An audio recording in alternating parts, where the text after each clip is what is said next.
These are my Electrolux Slimlines. This one is the basic Slimline 156, which sounds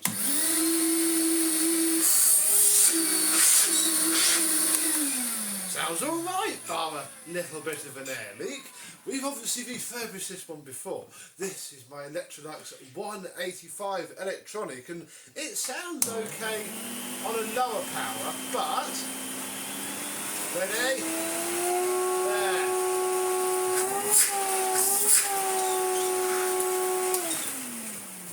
Got a horrible vibration to it, and that's because this is actually an upright Electrolux motor. So the belt spindle is just spinning at nothing, which is causing it to be thrown off balance. I've lived with this for a little while now. However, sadly, this fell out of the loft and landed right there. So it's broken, and it was missing its wheels anyway. It has a bearing for a front wheel. So what I would like to do today, hopefully it's nice and simple, is to take this motor out and throw it away, and take this motor out, put it into here, and then throw this away, so I can just have a nice electronic example of the Slimline. So let's get on with it and have a look and see how far we get.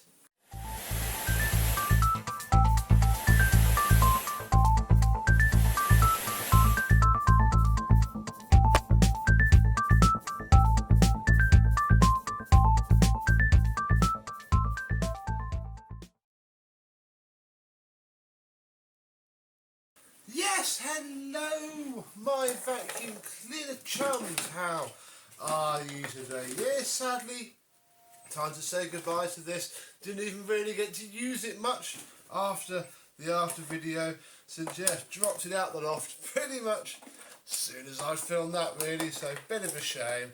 Finally time to just get it gone and rip your feet really. Right, that comes off there. Obviously keep the screws because they're handy Electrolux screws. We'll take the flex off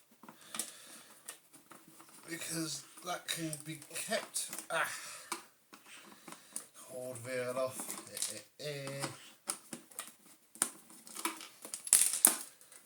Excellent. Then there's 4 more screws. Oh, did this up quite tight, it seems. There. This is the simpler one as well. Oh. The other one's going to be far more tricky and have to pay far more attention to it. 2 more screws here, which are quite long, I think. Ugh. Yeah, they are very long indeed. I mean, you could probably repair this. Phoenix, you could probably repair this. You could probably fix it. If I didn't have another one, I probably would do just that. But, you know, we've got another one, so we don't need to do anything about it. Aha, here's my screwdriver. So we'll pop all the one terminal up. The other terminal is attached to the the coil, I think. I can't remember how I did this now. I think that's attached straight to the coil wire. Oh, pass Becco, you absolute numpty. Well, I say absolute numpty. The right thing to do at the time, but now it's just annoying and we want to do something about it. And I've just undone the wrong flipping wire as well. Oh, goodness me. Undo this.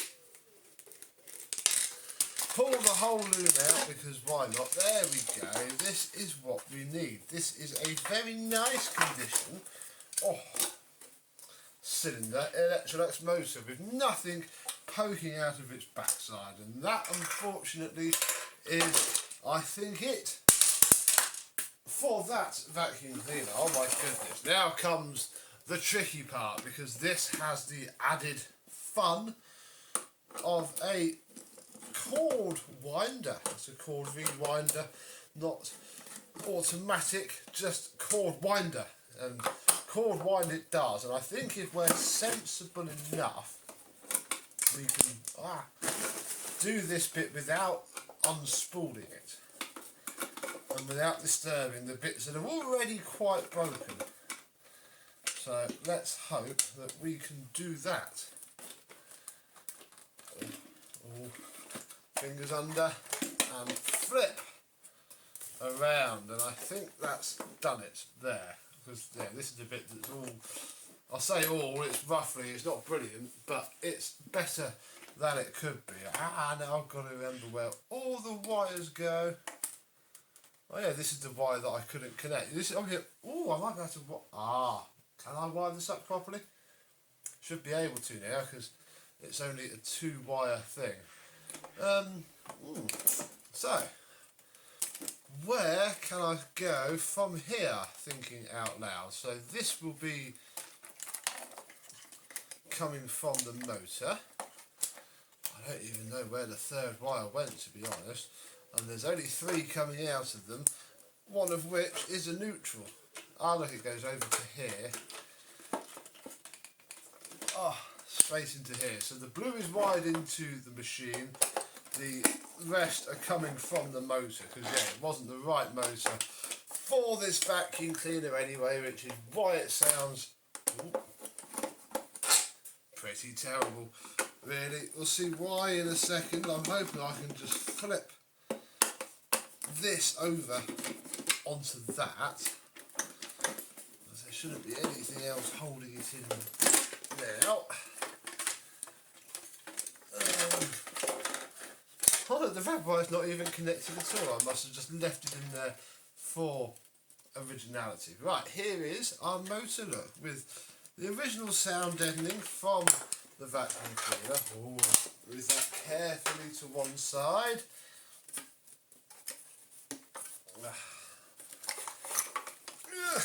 All the seals are, obviously this has all been refurbished, so all that, there we go, all the seals are stuck on.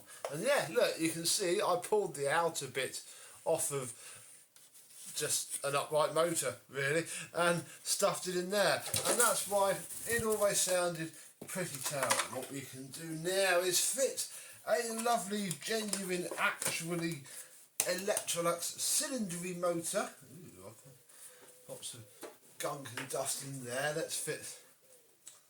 That was even worse. Problem with these, I've only got cheapo paper bags for it, so it's always going to be a little bit iffy. We'll fiddle with that later, potentially off camera, although actually you've got to go back in now. The certain specific way you go. Oh my goodness.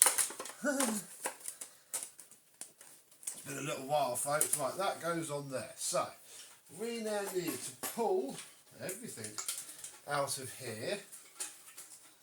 I think I'm happy to do so, because no, wait, we need to leave the blue.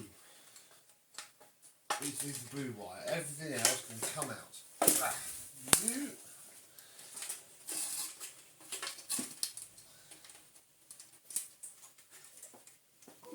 And you. Excellent. That's it off. Oh, this is a little bit confusing, and I do have to get the soldering iron out, because this live is soldered to the PCB and needs to be connected to this live, and obviously I can't really just do that, so we shall do a nice little solder joint, and then I'll get this plugged into the other terminal on our suppressorless motor, and then we can put this bit down and go back to plugging in the other side. Oh, there we go, one little drop of soldering later, and we'll try and now flip this back around so that that peg drops in there and nothing falls out, because this is a right faff to do, and because this is how I got it for free in the first place, because somebody had to go and not push the wires back into place, and therefore they all cut themselves and slice. So I now have to spend the time to put this back in, which is why I don't film everything. All you see is the back of my head as I push all of these wires home, which they now are. Oh, that might have done it. Come on. Yeah. Foiled by the, there we go, foiled by the power button.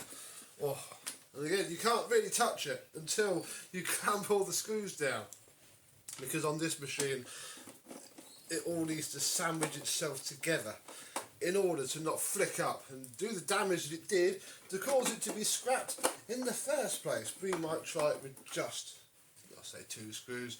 Here's the 3rd screw. Where's the 4th screw though? Oh look, here it is. In front of my knee. Not that we don't have many spare screws at the minute, because obviously we've just broken a whole machine to spares.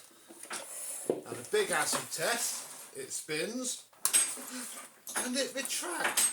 Good enough, yeah. Phoenix, good enough anyway. So, very exciting now. We get to put, right, he's dropped the spoon on the floor now, folks, so it should be a bit quieter. Oh, how do, because I was using the wrong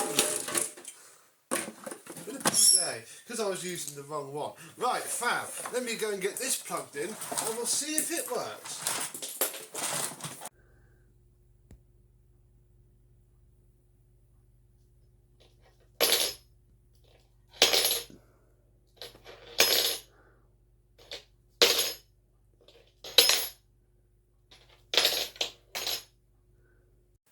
Some time has passed, and the most tricky part is making sure that what remains of the contact forks actually touch the right side of the contact. So what happens is the live one moves and touches neutral and causes a hard short. Luckily it didn't do that this time, though I did have terminal come off the motor.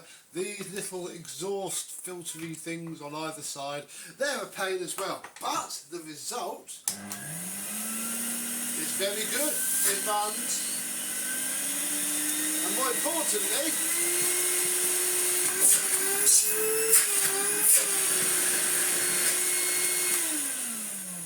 it doesn't make a horrendously horrible vibration between 6 and 800 watts, which is fantastic. That was being thrown fully out of balance. So hopefully I don't have to go back in there ever again, because it is a pain in the bum, especially because mine is a little bit broken. Now, as you know, I got this for, well, say for free. It was, you know, £15 for 3 machines. 2 of which we haven't actually done yet. We haven't done the Philips, have we? We should probably do that at some point this year. Didn't have a hose, and obviously the dearly departed one does. So we have the wrong hose. This should have the black and metal hose, similar to the 350. And I've got a few of them, so we can probably wear one at some point once I've done all of the other Electroluxes. Just Phoenix. Then we have some metal ones and a more fancier version of the floor head that it would have had anyway. So yeah, we can be fairly realistic, and it's nice and tall. Oh yeah.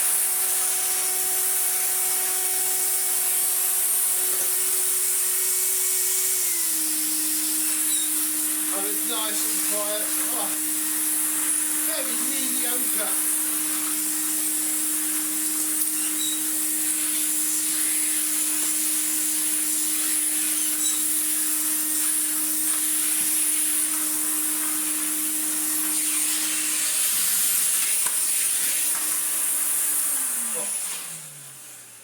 These floor heads are horrible, aren't they? Look, I've just vacuumed up the perfect sticker to demonstrate how I feel about that floor head. But never fear, because when I was rooting around for the tools, I brought down one of my favourite heads, my Dolphin-esque clone. And that, already, even on middling power, is sticking to the carpet so much nicer. Oh, it's lovely. Come and do over here, the place isn't it?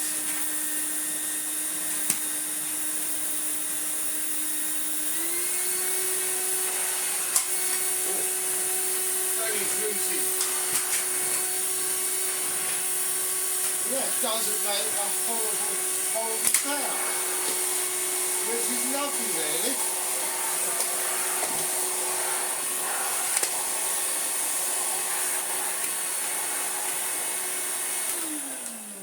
I think somewhere I've even got the manual, but I'm not getting that out today because it's very, very hot whilst I'm filming this, and I can say that we're done. So my Electrolux Z185e for electronic is done with a bits of toolkit. I'd imagine one day we're going to finding a better hose, but for now, this is fine and will do. And obviously, why I keep lots of random ones and claw heads lying around. So fantastic! It doesn't make a horrible noise anymore. I can call it properly done now. Have you got an Electrolux Slimline, or have you ever used one? What did you think of one if you had one? A very old design that was given one last hurrah for. No, it wasn't, because this turned into the light afterwards. So yeah, Electrolux doing what Electrolux does best, keeping its designs and ways of working fully intact, and probably saving an absolute fortune along the way. Fair play to them. So yeah, that's all for now. Thank you very much for watching, and I and this will see you soon. Bye bye.